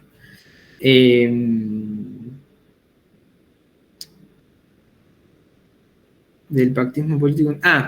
Esto, me quedé pensando en por qué dice derecho canónico aquí. Y es porque un interés de este texto de Llamosas es mostrar que antes de que nazca la Facultad de Jurisprudencia con el dictado de Instituta en la Cátedra de Instituta por Victorino Rodríguez en 1791, antes de eso se enseñaba Derecho. No, por supuesto, a través del dictado de Instituta o de cualquier otro texto más normativo, si se quiere, sino que se enseñaba Derecho porque, como vimos, el pactismo político es una teoría del origen del poder y el probabilismo jesuita es una teoría de la administración de la penitencia. Si quieren tenerlo, digamos, más presente, es lo que hablamos hoy, tanto en derecho penal, o sea, cómo administrar la penitencia, y en derecho constitucional, si hablamos de las teorías del origen del poder. En ese sentido, Somoza sostiene que antes de que se cree la cátedra de Instituta ya se enseñaba Derecho en la facultad, en la Universidad de Córdoba, en el Colegio Máximo, en la Universidad de Córdoba, porque los problemas teológicos eran problemas jurídicos. O en realidad al revés, los problemas jurídicos eran problemas teológicos. Y también porque había, por supuesto, derecho canónico, ¿no? Eso que les dije que era la segunda pata del ius comune, el derecho común, como marco cultural que estructuraba la experiencia jurídica. Segundo periodo. Recuerden, ¿no? Teníamos periodo jesuita, periodo franciscano, secular, provincial, nacional. Nos mantenemos en esa periodización, pero ahora estamos en el plano ya no de la administración política de la universidad solamente, sino en el plano de las ideas que eran transmitidas en la universidad. Acá sí hay un proceso de sustitución ideológica y acá entramos en, de alguna manera, las razones de la expulsión de los jesuitas de todos los territorios de la corona. ¿Por qué son expulsados los jesuitas? Entre varias cosas, por sus ideas, ¿no? ¿Cuál es el problema? Vuelvo para arriba. ¿Cuál es el problema del probabilismo jesuita y del pactismo político para los reyes católicos? Del pactismo político, básicamente porque tenía una versión extrema que era el regicidio. Si el pacto era doble, o sea, si había un pacto entre la comunidad y el rey y entre Dios y la comunidad, de alguna manera lo que sostenían los teólogos como Juan de Mariana y Francisco Suárez era que el rey no podía actuar en grave perjuicio o provocar grave daño a los súbditos. ¿Por qué? Porque de ellos viene mediado el poder de Dios, ¿no? Entonces, en este sentido, lo que llegó a sostener Juan de Mariana es que si el rey se vuelve tirano y provoca grave daño a los bienes o las personas de los súbditos, puede dársele muerte, que es matar al rey, por eso es regicidio. Esa es una preocupación directa de la corona, por supuesto. Pero lo que explica Llamosas es que a la corona española también le preocupaba o le molestaba de los jesuitas su probabilismo. ¿Por qué? Porque también el probabilismo tenía una versión extrema que era el laxismo o la flexibilidad moral. Claro, como podía seguirse una opinión probable entre varias para administrar de alguna manera la penitencia como consecuencia del pecado, no se seguía, o sea, si se podía seguir una opinión probable, no se seguía la norma, en este caso, por ejemplo, hablamos al ejemplo de la infidelidad, no se seguía el mandamiento de no desear la mujer del prójimo. Y entonces los teólogos, contrarios a los jesuitas, comenzaron a alertar de alguna manera a la corona española de que si es tan flexible el vínculo de obediencia con Dios, esta posición probabilista de los jesuitas flexibilizaba también el lazo de obediencia con los reyes. ¿Por qué? Porque si los jesuitas decían que era posible flexibilizar la ley de Dios, en este caso el mandamiento, hay una cita muy buena de uno de los autores del rigorismo, Dice, si la ley de Dios no ha de regir, ¿qué cabe esperar de la ley de los hombres? O sea, y era un punto, digamos, es comprensible en ese sentido la preocupación y por supuesto también la expulsión jesuita de los territorios de la monarquía católica española. Y por eso también es comprensible el reemplazo.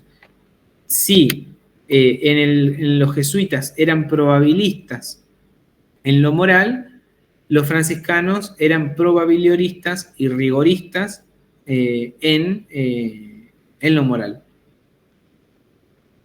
Y por supuesto sustentaban, acá está, probablemente esté mal hecho esta parte del coso, porque esto es lo que tengo que resaltar. Acá está el contraste.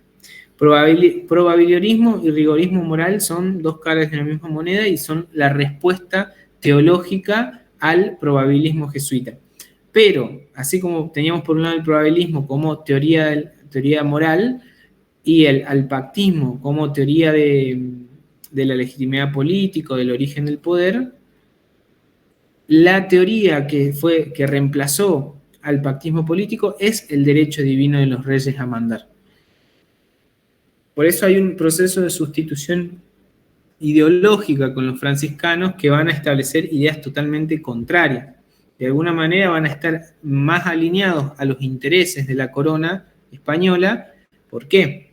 Porque el probabiliorismo, que en su versión extrema es el rigorismo moral, a diferencia del probabilismo, el juego de palabras es muy sutil, pero son cosas distintas, no mandaba a seguir una opción probable, una vía, un camino, una decisión probable entre varias, sino la más probable, en este sentido, la que más se ajuste a la regla. Y el rigorismo moral, su versión extrema es, la regla es no ser infiel, no desear la mujer de su prójimo, la penitencia tiene que ser administrada en su versión más rigurosa.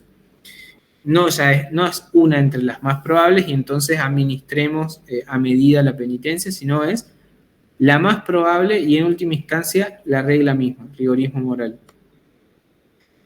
Eso por oposición al probabilismo jesuita. Pero por oposición al pactismo político tenemos el derecho divino de los reyes a mandar, de Juan Jacobo Bossuet, un francés que se encargó de desarrollar esta teoría, que también se enseñó en el periodo franciscano acá en Córdoba, que indicaba que el pacto, que no había un doble pacto entre la comunidad y el rey y Dios, sino que el pacto es que no hay pacto, digamos, que no hay mediación entre la comunidad del rey y Dios, sino que el rey recibe su derecho de mandar directamente de Dios. Por eso existe un derecho divino de los reyes, es Dios el que elige a los reyes y los unge con el óleo sagrado para mandar.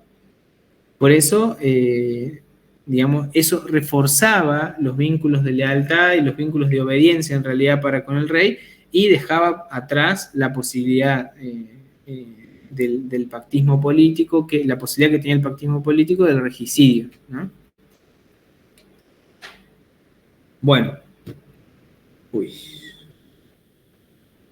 Acá les dejo imágenes que encontré en internet de algunos de los textos que son y autores que son mencionados ahí en el texto de Llamosas, pero vamos a terminar con esto saltando al periodo secular. No, volvamos siempre a la periodización jesuita, franciscana, secular, provincial y nacional, y cuando la administración de la universidad es entregada al clero secular, no va a existir este reemplazo doctrinal que hubo, o sea, no hubo un cambio como lo hubo entre el periodo jesuita y el franciscano. Cambió la administración, pero no cambió la enseñanza. Eso es lo que quiere mostrar Llamosas, que a pesar de la Revolución de Mayo, a pesar de que la administración ya no estaba a cargo de las órdenes religiosas más medievales, a pesar de que esos cambios operaron en la administración, no cambiaron las ideas que se difundían en la enseñanza universitaria y en los textos y fundamentalmente en los planes de estudio. Y para eso se encarga de estudiar el plan provisorio del Deán Funes, que como vimos comenzó a ser utilizado en 1807. Y por eso nos habla de una continuidad doctrinal, porque él encuentra en este plan del Deán Funes al que es, digamos, al calor de la revolución, encuentra el mismo regalismo, o sea, el mismo afianzamiento de la autoridad real, del derecho de los divinos de los reyes a mandar, el mismo rigorismo moral que encontraba con los franciscanos. Y acá, bueno, Llamosas complica un poco las cosas hablando del filojansenismo. No nos interesa eso, nos interesa siempre tener presente que en cada periodo de esos 5 periodos que hablamos hay una teoría moral y una teoría política, en el sentido de una teoría de teología moral y de administración de la penitencia, y una teoría del origen del poder, del derecho de mandar, básicamente. En el periodo secular, y ya sucedía en la Revolución Francesa, se van a mantener las mismas corrientes ideológicas que en el periodo franciscano. Y que va a pasar para 1815, en el momento que el deán Funes presenta y es aprobado su plan definitivo. Bueno, Llamosas explica ahí con mucha claridad que el deán Funes había demorado en dar su plan definitivo, diciendo que, bueno, que la revolución había influido en él para hacer algunas modificaciones en el plan definitivo y por eso tardó en presentarlo. Pero Llamosas va a demostrar que, a pesar de eso, de lo que diga el deán Funes, las mismas líneas ideológicas, las mismas corrientes doctrinales, el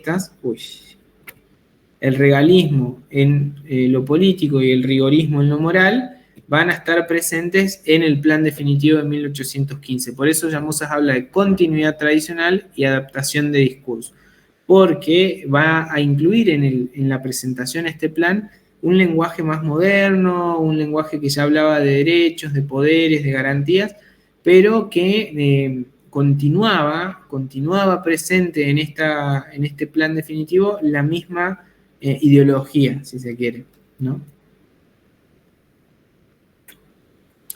Sin embargo, sí le concede Llamosas al deán Funes que hubo un cambio de su postura en derecho canónico con la incorporación de un libro de un autor muy particular que es Devoti. Y hasta acá llegamos con el texto de Llamosas. La metáfora con la que cierra su texto a mí me parece muy valiosa. Luz de razón y religión, la dice el deán Funes, es lo que se encuentra en el plan definitivo. De razón, porque ya el influjo del racionalismo, del justnaturalismo racionalista y de todas las ideas que venían de la Revolución Francesa y de Europa se mezclaban con la religión católica, ¿no? Lo que sucede en la cultura jurídica de la Universidad de Córdoba en el periodo de transición, que es el siglo XIX, o sea, luego de la Revolución de Mayo, es una mixtura de esas ideas que venían de otros lados, pero también de la religión católica. Es el catolicismo lo que le va a dar forma a los órdenes o los regímenes normativos de todo el siglo XIX. Y no lo digo como una reivindicación, lo digo como así lo dicen las fuentes. Así las fuentes declaman que hay una mixtura entre razón y religión. Y bueno, vamos a terminar porque siempre lo damos. Ya cierran.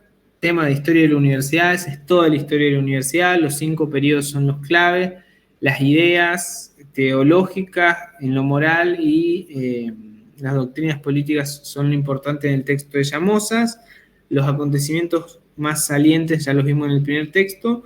Voy a decir 2 cosas sobre el texto de Yancy Ferreira sobre organización actual y órganos de gobierno, que se lo digo desde ya a los chicos de Juntos por Derecho que están acá. Ojalá que el año que viene este texto lo dé uno de ellos, porque se trata de digamos, de la organización tal cual es hoy, y se trata también de la forma que tenemos los egresados en mi caso, pero los estudiantes en el caso de ustedes y los docentes, de participar en la vida política de la universidad.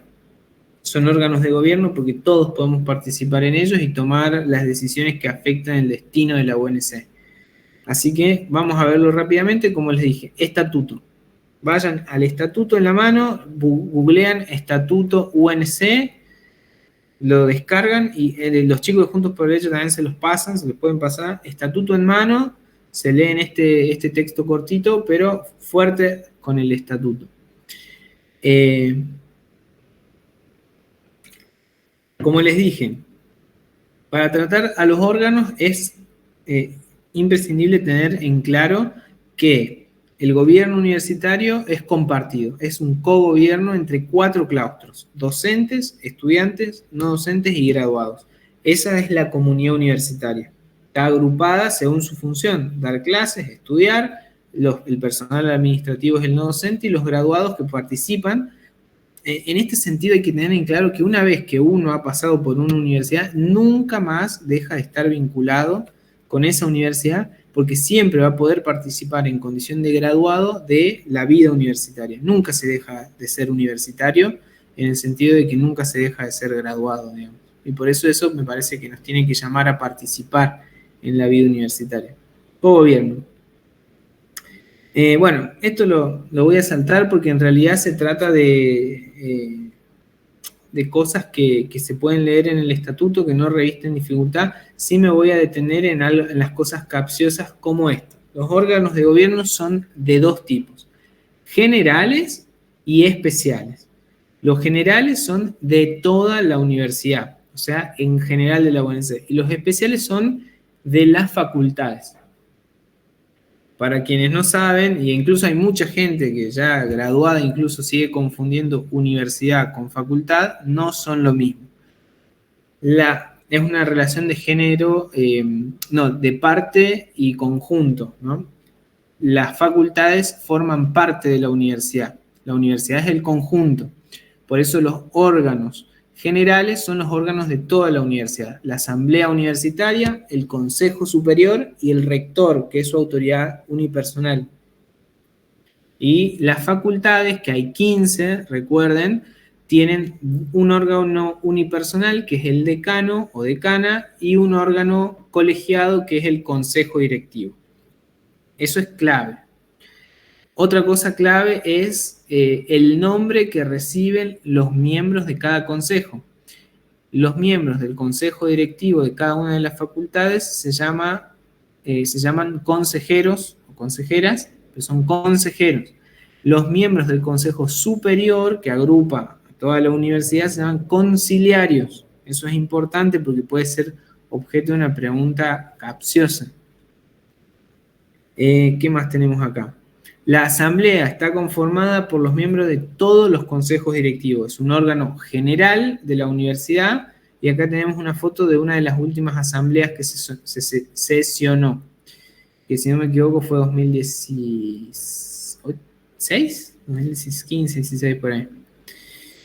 La asamblea entonces congrega a todos los consejos directivos. El consejo superior tiene 47 conciliarios. Uno es el rector, los 15 decanos de las facultades. ¿Puede repetir lo de los consejos? Sí, obvio, puedo repetir. Los consejos son, en la facultad, los consejos son los órganos colegiados, o sea, están formados por más de una persona, por un grupo de personas, y es ahí donde se vive el cogobierno, porque de los consejos participan estudiantes, docentes, no docentes y graduados. En las facultades, órgano especial, se llaman consejos directivos y sus miembros se llaman consejeros. En la universidad, órgano general, el consejo se llama consejo superior y sus miembros se llaman conciliarios. Y estábamos viendo acá que son el rector, los 15 decanos, 15 docentes, 10 estudiantes, 3 egresados, 2 no docentes, 1 del Montserrat y 1 del Belgrano. Ese es el consejo superior. Ven que participan todos los actores de la vida universitaria. El rector y el vicerrector, bueno, estos son los antiguos, porque es vieja esta diapositiva, son los miembros, los órganos unipersonales el rector es el órgano unipersonal de la universidad. El vice no es parte, no es la autoridad, sino que funciona como el vicepresidente, tal cual. Digamos, el poder ejecutivo es el presidente, pero no el vicepresidente, así, tal cual. El rector, el vice lo reemplaza en caso de ausencia. Estos son los requisitos, los que tengo ordenados acá. No me voy a detener ahora, sí me interesan los consejos directivos. Recuerden, órgano especial de cada una de las facultades, participan los 4 claustros, 9 docentes, 6 alumnos, 2 egresados y 1 no docente. Son 18 en total. ¿Y qué me queda acá? El decano y el vicedecano, órganos unipersonales de cada una de las facultades, participa y dirige las sesiones del consejo directivo con voz, pero solo vota en caso de desempate. Tienen los mismos requisitos de elegibilidad que el rector y el vice, tiene que ser argentino, nativo o por opción, tener 30 o más años, ser profesor regular, honorario, emérito o consulto. Titular de cátedra, básicamente. Y fin. Ya sé que esto lo hicimos muy abuelo de pájaro, pero me parecía que esas 2 o 3 cositas que dije son las más esenciales o las que más problemas causan. Tienen que leer todo el estatuto. Así que, bueno, creo que así llegamos al fin de esta clase, que es además el fin de las clases de apoyo que desde Juntos por Derecho nos invitaron a dar. Por mi parte, siempre me da un poco de pena que veamos como 60 o 70 páginas, que son estos 3 textos a las apuradas. Pero bueno, yo creo que siempre intentamos transmitir ahí lo más práctico, lo que más les puede servir al momento de agarrar el texto si no lo leyeron antes o de resolver un múltiple opción si ya tienen la lectura. Bueno, muchas gracias a los que se quedaron, que son bastantes. Generalmente es mucha menos gente la que se queda hasta el final de esta última clase, porque bueno, también se trata de temas que lamentablemente no toman en todas las cátedras. Yo no sé por qué eso es así, pero bueno. Esta clase está grabada, no sé si lo está afirmando, pero lo está gritando ahí en mayúsculas. Creo que sí, está grabada. No sé si la grabaron a esta, que no veo que se esté grabando, pero está grabada de años anteriores. Sí. Lo grabamos con otra aplicación aparte ahora para que quede mejor. Ah, bueno, sí, está grabada. Está grabada la clase. ¿Qué más? Están grabadas las de años anteriores, que por ahí me acuerdo que teníamos más tiempo. También pueden googlear Esteban Llamosas. Googleen Esteban Llamosas y van a encontrar videitos en YouTube en los que por ahí él explica algunas cosas. Y bueno, muchas gracias por haberme escuchado y gracias a Juntos por Derecho por la invitación. Bueno, muchas gracias, Joaco, por habernos dado excelente clase y por seguir acompañándonos un año más. A ustedes, chicos, también por elegirnos para acompañarlos durante este ingreso. Recuerden que mañana también vamos a seguir acompañándolos en su primer día. Nos van a encontrar por toda la facultad con las remeritas celestes, ayudándolos a encontrar el aula, a conocer un poco más su profe, sacarle dudas, todo lo que necesiten. Así que aprovechen para descansar hoy, a seguir repasando y nos vemos mañana en la facultad. Ari, perdón que te interrumpa, pero ahí Mike o Mike Ibarra pregunta si el texto de Llamosas es como un aporte de su punto de vista para ampliar cada pedido. No, es otra cosa. El texto de Asper y Yancy se concentra en, podemos decir de alguna manera, los acontecimientos políticos y sociales más fundamentales. Lo que hace Llamosas es trascender esos acontecimientos al plano de las ideas, ¿no?